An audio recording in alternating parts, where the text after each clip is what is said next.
ये होती है सियासी ताकत और सियासी पावर। तेलंगाना में MIM ने वो कर दिखाया जो पूरे भारत के किसी भी राज्य में अभी तक नहीं हुआ है। तेलंगाना विधानसभा के अंदर MIM लीडर अकबरुद्दीन अवैसी के सामने 111 सांसद हाथ जोड़कर खड़े हुए नजर आए, और ये इसलिए हुआ कि MIM के लीडरों ने सारे लोगों की लानतान, उसके लांछान, उसके सारे आरोपों को नजरअंदाज करते हुए अपने लक्ष्य के और अपने मकसद के ओर बढ़ने में फोकस किया। और आज MIM नेता के सामने कांग्रेस और BRS के नेता हाथ जोड़कर खड़े हुए नजर आए। वहीं भारतीय जनता पार्टी के नेता विधानसभा में पहुंचे ही नहीं। वहीं दूसरी तरफ BSP ने अपने नेता दानिश अली को पार्टी से बाहर का रास्ता दिखा दिया है, और अब खबर आ रही है कि दानिश कुंवर अली MIM की तरफ झुक सकते हैं, हाथ बढ़ा सकते हैं।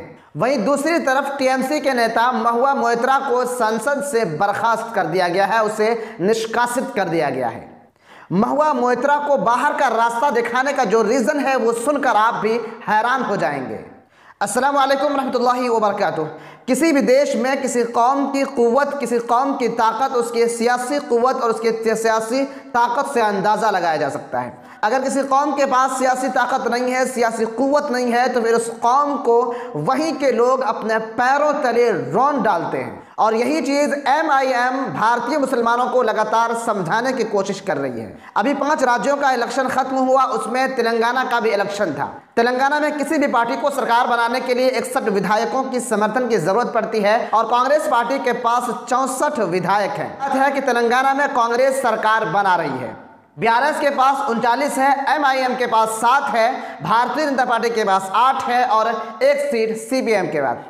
MIM के पास तेलंगाना में सिर्फ 7 विधायक हैं, लेकिन MIM के लीडर अकबरुद्दीन अवैसी को तेलंगाना विधानसभा में प्रोटेम स्पीकर बनाया गया है। अब MIM लीडर अकबरुद्दीन अवैसी के सामने CM, मंत्री और सारे के सारे विधायक हाथ जोड़कर शपथ लेंगे। ये इज्जत, ये सम्मान तेलंगाना के अंदर MIM लीडर अकबरुद्दीन अवैसी को मिला। किसी भी मुसलमान को ये सम्मान, ये इज्जत यूपी में नहीं मिला, बिहार में नहीं मिला, बंगाल में नहीं मिला, कर्नाटका में नहीं मिला, किसी भी दूसरे अन्य राज्य में नहीं मिला, लेकिन तेलंगाना में ये मिला, क्योंकि यहाँ पर मुस्लिम सियासत की एक अपनी अलग ताकत है, एक अपनी अलग पहचान है, और ये ताकत और ये पहचान MIM ने दिया है। अकबरुद्दीन अवैसी जैसे ही प्रोटेम स्पीकर के कुर्सी पर बैठे, 111 विधायक उसके सामने हाथ जोड़कर खड़े हो गए।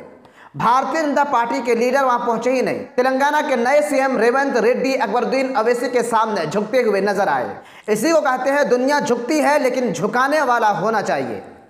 वरना अगर अपनी सियासी ताकत को छोड़कर, अपनी सियासी पावर को बढ़ाने को छोड़कर दूसरे के सियासी ताकत को आगे बढ़ाएंगे, दूसरे के पीछे चलने के लिए रहेंगे, तो फिर आपको किसी भी वक्त, किसी भी बहाने से पार्टी से बाहर का रास्ता दिखा दिया जा सकता है। क्या हुआ आजम खान का? आजम खान जिनके बलबूते पर समाजवादी पार्टी यूपी में कामयाब हुई, समाजवादी पार्टी यूपी में सत्ता तक पहुंची, आज उस आजम खान को कोई पूछने वाला नहीं है। क्या हुआ मुख्तार अंसारी, अतीक अहमद और शहाबुद्दीन का? इन्हीं लोगों ने इन छोटे छोटे पार्टियों को ज़मीन से आसमान तक पहुंचाया था, लेकिन आज इन पार्टियों ने इनके साथ क्या किया वो सब आपके सामने है। और अब हाल में दानिश कुंवर अली के साथ क्या हुआ? बहुजन समाज पार्टी के सुप्रीमो की तरफ से एक लेटर आया, और लेटर में बताया गया कि दानिश कुंवर अली पार्टी गाइडलाइन के खिलाफ बातें करते हैं, पार्टी गाइडलाइन के खिलाफ जा रहे हैं, इसलिए हम इनको पार्टी से निकाल रहे हैं। याद कीजिए उस वक्त जब दानिश कुंवर अली को संसद के अंदर भारतीय जनता पार्टी के सांसद भिदोरिया ने भद्दी भद्दी गालियां दी थी, कटुआ तक कहा था, उस वक्त भी BSP के सुप्रीमो मायावती खामोश थी। अकबरुद्दीन अवैसी ने उस वक्त भी दानिश कुंवर अली का साथ दिया, उनका सपोर्ट किया, उनके समर्थन में बयान दिया। आज दानिश कुंवर अली को BSP ने अपने पार्टी से निकाल दिया, जिसके बाद अब आशंका है कि दानिश कुंवर अली MIM की तरफ झुक सकते हैं।